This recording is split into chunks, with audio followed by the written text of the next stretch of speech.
Hey guys, Dr. Morse, injury expert. So this is part 2 of the week 6 preview. This is going to be wide receivers and tight ends. If you haven't watched the quarterbacks and running backs part, once you finish this video, just turn on to that one. This will have timestamps on the YouTube channel if you're looking for them. There are a lot of players, about 60-ish players that are going to discuss between the two different videos.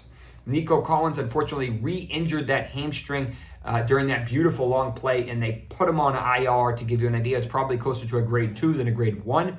Going to hold him out a full month, so you just don't have him. Stefon Diggs is going to step up big time. We should hopefully see Tank Dell, but I do have some concerns about that kind of lingering ankle issue, as well as Dalton Schultz should get some more work, and Xavier Hutchinson could be a sneaky play this week.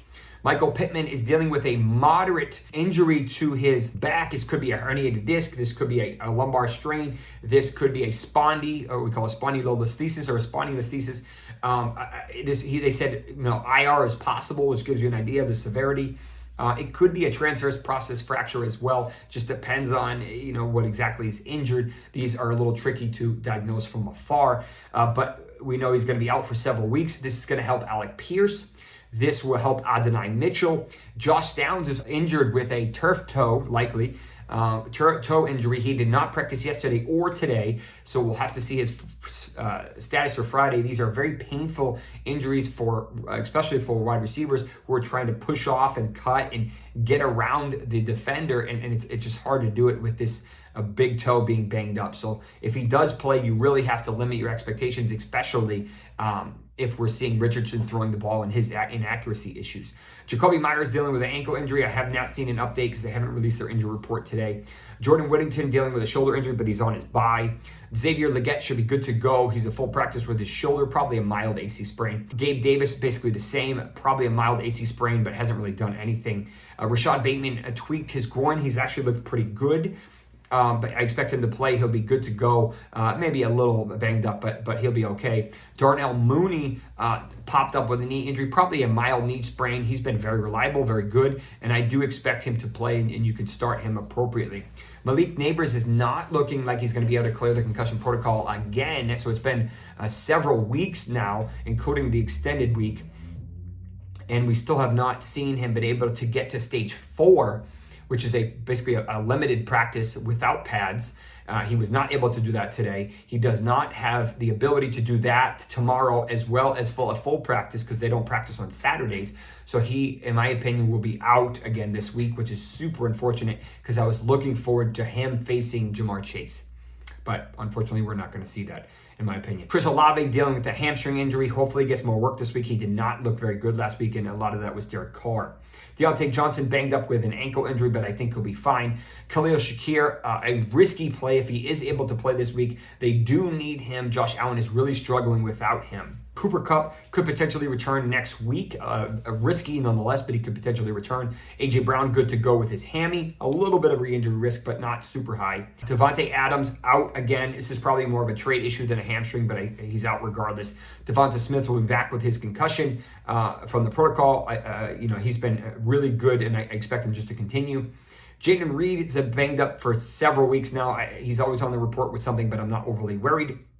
Romeo Doubs, we'll see if he gets reinstated. I'm assuming he's going to be fine this week from that suspension. Christian Watson had an interesting discussion on Twitter from who I didn't know who he was. He just retweeted me and basically said, no, he doesn't have a high ankle sprain. He has what ended up he calling it a medial ankle sprain, which is a problem still. But I didn't know who he was. It ended up being reportedly his father. So I apologize. I don't often get the players' fathers responding to me saying, no, that's not the right injury. Very rarely do we get insider information, but I appreciate that. And the rest of you that enjoyed it, you're welcome. Keep grinding. That's what I do. I don't really stop for any of this small stuff. Deebo Samuel, calf strain, should be good to go. He's been good for a couple weeks now. He'll be fine tonight. Trey Palmer is going to be out with his concussion. He's not able to clear the protocol. McMillan could be able to return with his hamstring, though.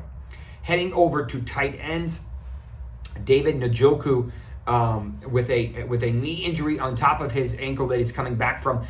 MRI sounds like it was relatively negative, but I wouldn't be surprised if he plays through this. Hard to really trust him. Tommy Tremble out with a concussion. Mike Gesicki with a minor hamstring strain. He might be able to play. I do like all this week, so we'll have to see how this plays out. Conklin dealing with a minor hip injury. He probably plays too. George Kittle could smash tonight. His ribs should be good to go. I'm not overly worried about that. Taysom Hill not ready to return from his rib fracture. Probably another week or two. These are really, really painful. Usually take about 3 weeks to kind of settle in. Luke Musgrave, good chance he's actually going to IR with his ankle injury. McBride will be fine with his rib injury. Laporte close to 100% from his ankle. Evan Ingram should return this week. Let's hope. I have not seen anything to tell me otherwise, but I am expecting him to return in week 6. Hopefully he can stay healthy, and he has that increased risk for re-injury given the nature of that type of condition. Jake Ferguson is very close to being 100% from his knee injury a couple weeks ago. If you like this type of content, do me a favor, smash a thumbs up, subscribe, and check out some of the other content we have on the YouTube channel, the TikTok channel, and on Twitter. Thank you very much. We will see you on Sunday for the injury wrap-up. Thank you for tuning in.